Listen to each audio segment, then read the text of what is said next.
Figurez-vous que ce que vous me dites est un compliment à double tranchant, car en me l'adressant, c'est comme si vous m'ouvriez les portes d'un univers où les icônes acceptent de briser le silence. Il existe dans le grand panthéon du cinéma français un regard qui ne ressemble à aucun autre. Un regard d'un bleu si profond, si liquide et transparent, qu'il semble pouvoir engloutir quiconque oserait s'y abîmer. Ce regard, ce sont les yeux d'Isabelle Adjani. Durant près de 50 ans, ce visage a incarné une forme de perfection absolue. Devenue Marianne de la République reine incontestée du 7e art, elle est la détentrice du record inégalé de 5 Césars. Elle est cette actrice que la planète entière nous envie. Une beauté glaciale, inaccessible, qui paraît flotter bien au-dessus du commun des mortels, telle une divinité lointaine. Pourtant, derrière ces fameuses lunettes noires devenues au fil du temps son armure contre le monde extérieur, se dissimule une femme qui a passé toute son existence à trembler, rongée par une angoisse secrète. Aujourd'hui, à l'aube de ses 70 ans, alors que le silence pourrait être le refuge apaisant de la maturité, Isabelle Adjani a fait le choix de prendre la parole, de rompre le mystère. Elle ne vient pas nous conter ses innombrables triomphes, ni la gloire éphémère des tapis rouges, qui ne sont que de brillantes illusions d'optique. Elle vient pour la toute première fois nommer les ombres qui ont hanté sa vie. Elle désigne sans détour 3 hommes, 3 figures puissantes et dévorantes, qui ont croisé sa route et qui, chacun à leur manière, ont contribué à lui briser le cœur, à fissurer son âme. Ce récit n'a rien d'un assemblage de rumeurs de la presse à scandale. Il s'agit de l'autopsie clinique douloureuse et sans concession d'une vie sentimentale jalonnée par l'abandon et la trahison. Mais pour véritablement comprendre pourquoi la femme la plus désirée de France a systématiquement jeté son dévolu sur des hommes qui finiraient par la détruire, ce n'est pas dans les pages glacées des magazines qu'il faut chercher la réponse. Il nous faut remonter le cours du temps bien avant la célébrité et les paillettes, jusqu'à un modeste appartement HLM de Gennevilliers. Imaginez une petite fille terrorisée, grandissant sous l'autorité d'un père algérien, d'une sévérité implacable, un homme pour qui la discipline était une véritable religion. Cet homme, hanté par la crainte obsessionnelle que sa fille ne succombe à la vanité, lui avait imposé une règle terrible, presque cruelle, l'interdiction formelle de se regarder dans un miroir. Isabelle a donc grandi privée de son propre reflet, persuadée au plus profond de son être qu'elle était laide, qu'elle était insignifiante, indigne d'être regardée. C'est précisément là, dans cette enfance sans miroir, que le drame de sa vie a pris racine. Puisqu'elle ne pouvait se voir, Isabelle a développé un besoin vital, quasi pathologique de se contempler dans le regard des hommes. Elle cherchait désespérément chez eux cette validation qu'elle n'avait jamais reçue de son père, espérant qu'un homme enfin lui accorderait le droit d'exister à ses propres yeux. Elle ne se doutait pas encore que cette quête éperdue d'amour allait la conduire tout droit dans les bras de génies torturés, transformant son existence en une tragédie grecque des temps modernes. Qui sont donc ces 3 hommes? Et comment ont-ils pu, l'un après l'autre, parvenir à éteindre la lumière si singulière qui brillait dans les yeux de l'icône? Restez avec nous, car la vérité se révèle souvent bien plus cruelle que n'importe quelle fiction cinématographique. C'est au cœur de cette quête éperdue, à la recherche d'un regard qui la validerait enfin, qu'Isabelle Adjani rencontre au milieu des années 70 l'homme qui allait littéralement sculpter son image pour l'éternité. Son nom était Bruno Nuiten. À cette époque, il était bien plus qu'un simple technicien du cinéma. Il était considéré comme le plus grand directeur de la photographie de France, un authentique magicien de la lumière, capable par son art de transfigurer un visage en une œuvre vivante.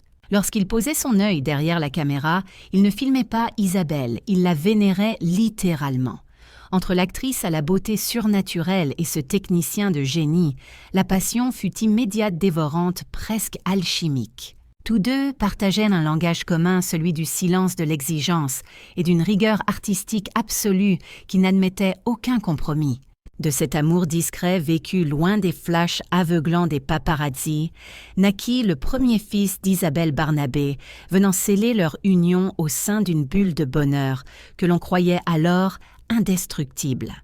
Pourtant, Et c'est là tout le paradoxe de leur histoire. C'est cet amour fusionnel qui allait conduire à un sacrifice professionnel irréversible, laissant une cicatrice indélébile dans l'âme d'Isabelle. Tout a débuté par une obsession. Isabelle Adjani était littéralement habitée, possédée par la figure tragique de Camille Claudel. Cette sculptrice de génie brisée net par son amour déçu pour Rodin fut injustement internée dans un asile psychiatrique pendant 30 longues années. Isabelle ressentait une connexion quasi mystique avec le destin de Camille. Elle voulait la ramener à la vie, lui rendre justice par le pouvoir du cinéma. Mais pour mener à bien ce projet monumental, elle ne voulait pas d'un réalisateur ordinaire. Elle avait besoin de quelqu'un qui l'aimerait assez passionnément pour la suivre. Elle avait besoin d'un regard capable de saisir chaque frémissement de sa souffrance. C'est par amour pour elle, et uniquement pour elle, qu'elle a imploré Bruno de la rejoindre dans cette quête. Bruno Nuiten a alors consenti à l'inconcevable quitter sa zone de confort, abandonner son statut prestigieux de directeur de la photographie pour endosser la charge écrasante et terrifiante du poste de réalisateur. Le tournage de Camille Claudel n'a absolument rien eu d'une partie de plaisir. Ce fut un calvaire physique et une torture psychologique d'une intensité rarement égalée dans l'histoire du cinéma. Enlisée dans le froid glacial, la boue omniprésente et la poussière de Pierre, Isabelle et Bruno se sont perdus corps et âme dans leur sujet. La démarcation entre le réel et la fiction s'est évaporée, rendant l'air presque irrespirable. Bruno dirigeait la femme qu'il aimait éperdument dans sa lente descente vers la folie, la poussant dans ses derniers retranchements pour extraire l'or pur de son jeu, la quintessence même de sa performance. Le résultat fut un chef-d'œuvre absolu, un film d'une puissance viscérale qui a propulsé Isabelle au rang de star mondiale, lui offrant un César historique et inscrivant son nom pour l'éternité au panthéon du 7e art. Mais le prix à régler pour ce triomphe fut le silence de Bruno. Après avoir offert jusqu'à la dernière parcelle de son énergie vitale pour que sa muse irradie au firmament, Bruno Nuiten semblait avoir été littéralement vidé de sa propre substance créatrice. Il ne tourna quasiment plus jamais de film par la suite, se retirant progressivement du monde du cinéma pour retourner à l'ombre. Des années plus tard, Isabelle avouera avec une mélancolie déchirante qu'elle porte le fardeau d'une culpabilité immense. Elle vit avec la sensation terrible et obsédante d'avoir involontairement dévoré le talent de l'homme qu'elle aimait, d'avoir aspiré sa force créatrice pour alimenter sa propre légende. Elle a brillé d'un éclat fulgurant, c'est un fait, mais à quel prix elle a pu rayonner si fort parce qu'il a accepté de se consumer entièrement pour elle. Cette relation fusionnelle avec Bruno Nuiten demeure sans l'ombre d'un doute la plus noble et la plus pure de toute son existence, une histoire marquée par le sceau du don de soi. Mais le destin est un dramaturge cruel qui se délecte des contrastes les plus violents. Après avoir connu l'homme qui s'était sacrifié pour l'élever au sommet, Isabelle Adjani s'apprêtait à pénétrer dans une dimension totalement inédite de la souffrance amoureuse. Elle allait croiser la route d'un homme qui n'allait pas lui apporter la lumière, mais qui, au contraire, la plongerait dans l'obscurité la plus totale. Un homme dont le charisme magnétique dissimulait une capacité au détachement et à la froideur qui allait la fracasser bien plus violemment que n'importe quel rôle de composition. Au tournant des années 90, alors qu'elle pensait avoir tout traversé le destin, plaça sur le chemin d'Isabelle Adjani un homme qui allait devenir son plus grand embrasement et son plus profond déchirement. Son nom était Daniel Day-Lewis. Leur rencontre n'eut rien de la banale idylle entre deux simples comédiens. Ce fut une véritable collision entre deux corps célestes, deux monstres sacrés du cinéma reconnus pour leur jeu, d'une intensité viscérale presque dangereuse. Lui, l'acteur britannique, le plus incandescent de sa génération, capable de métamorphose physique jusqu'à l'épuisement total. Elle, la reine du cinéma français, l'incarnation même de l'émotion à fleur de peau.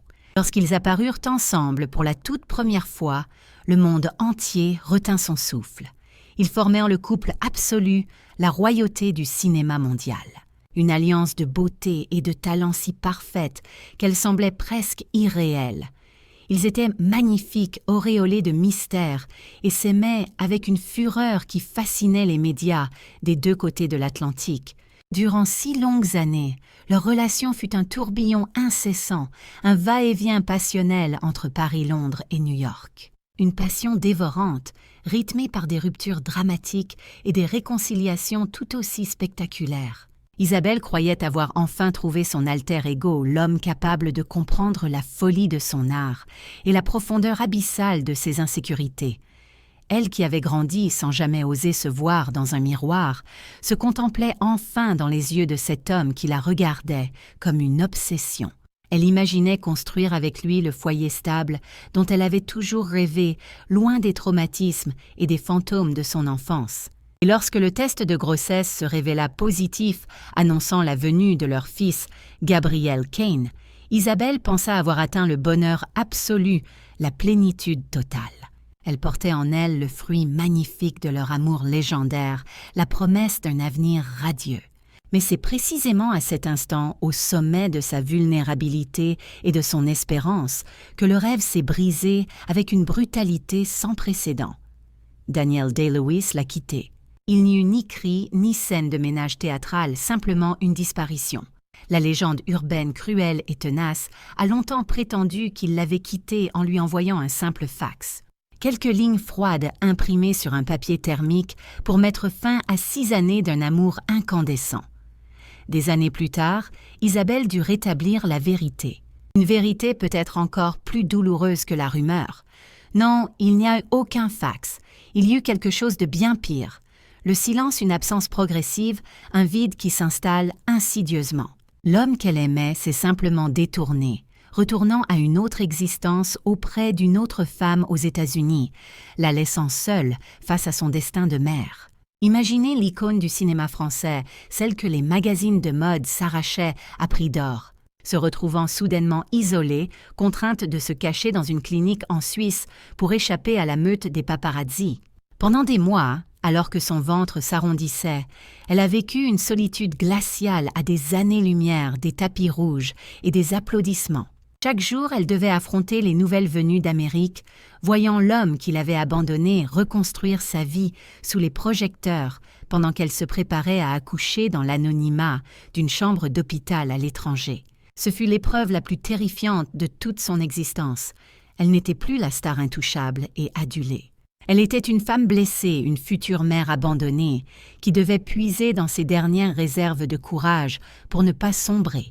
C'est dans cette chambre suisse, en serrant pour la première fois son fils Gabriel Kane dans ses bras, qu'Isabelle Adjani a compris que l'amour passionnel était un piège mortel. Elle avait survécu à l'abandon de son père au sacrifice de Bruno et maintenant à la cruauté de Daniel. Elle pensait avoir touché le fond. Elle croyait avoir payé toutes ses dettes au destin. Elle se jura alors de ne plus jamais laisser un homme la détruire, de se protéger derrière une forteresse encore plus infranchissable. Mais la vie, avec son ironie tragique, lui réservait une dernière épreuve. Une trahison qui ne se déroulerait pas dans le secret d'une clinique, mais sous les yeux impitoyables de la France entière.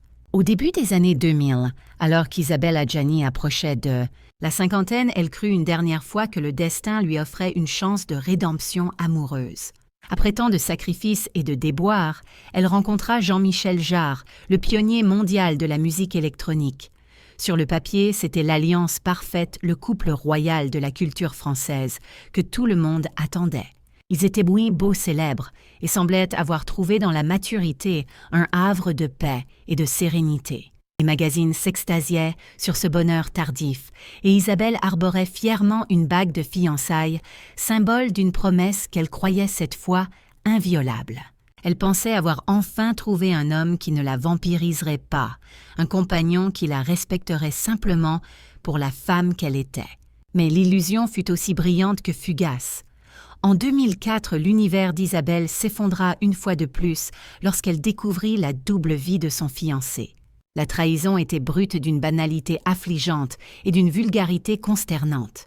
Pour n'importe quelle autre femme, ou même pour l'Isabelle d'autrefois, la réaction naturelle aurait été de se replier, de pleurer en silence, derrière les lourds rideaux de son appartement parisien, de protéger sa dignité en balayant la honte sous le tapis. C'est ce qu'elle avait fait en Suisse. C'est ce qu'elle avait toujours fait. Mais cette fois, quelque chose de fondamental avait changé en elle. Les années de douleur avaient forgé une nouvelle armure plus tranchante, plus résiliente.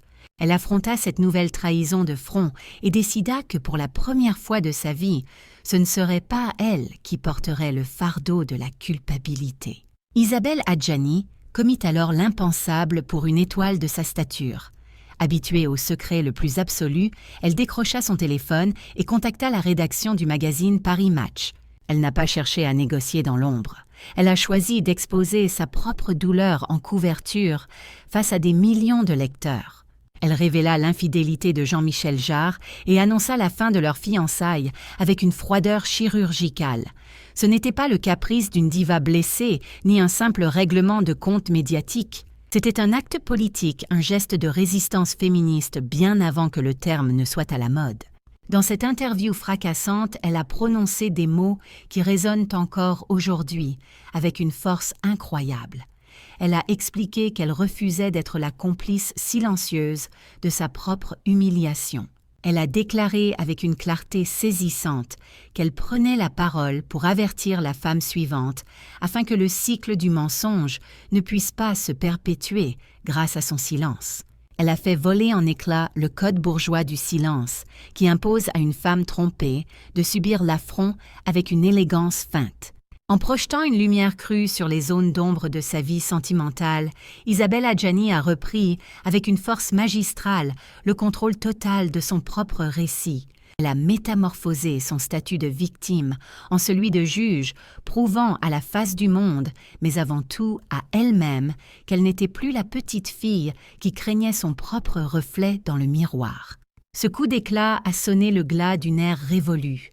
Les hommes qui ont traversé son existence se sont désormais évanouis, ne laissant dans leur sillage que l'amertume des souvenirs et la cruauté des leçons de vie. Mais une fois la tempête apaisée, quand les journaux sont jetés et que le tumulte médiatique s'estompe, que reste-t-il vraiment, au fond? Il demeure une femme de 70 ans debout au milieu des ruines de ses illusions, qui doit désormais affronter la seule personne qu'elle n'a jamais véritablement appris à chérir elle-même.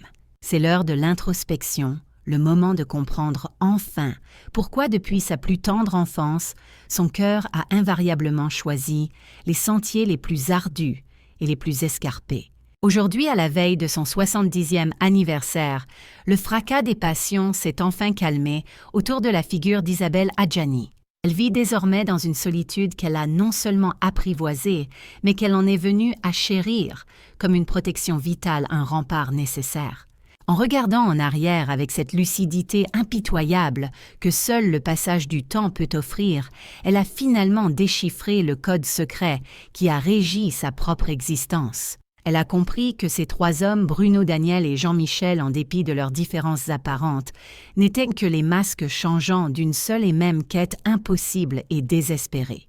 Ils furent les acteurs involontaires d'un scénario écrit bien avant leur arrivée dans le petit appartement de son enfance à Gennevilliers. Dans une confession d'une franchise bouleversante, Isabelle admet aujourd'hui avoir consacré sa vie entière à tenter de réparer ce qui était irréparable. Elle a cherché désespérément à combler le vide abyssal laissé par ce père rigide qui lui interdisait de se contempler dans le miroir car il ne lui avait jamais été permis de s'aimer, elle, enfant.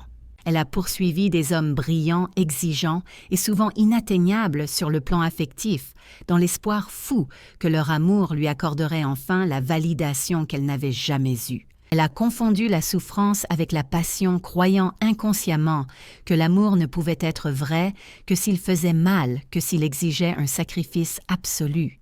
Elle prend conscience aujourd'hui d'avoir demandé à ces hommes l'impossible combler une béance qui se trouvait à l'intérieur d'elle-même, une faille qui lui était propre. Bruno Nuiten lui a offert la lumière divine du cinéma, mais elle en a ressenti une culpabilité écrasante, comme si elle ne méritait pas un tel don. Daniel Day-Lewis lui a proposé l'intensité dramatique qu'elle connaissait si bien, mais il l'a anéantie par son silence réactivant, la froideur paternelle. Jean-Michel Jarre, lui a promis la sécurité bourgeoise, avant de lui rappeler que la confiance est une illusion des plus fragiles.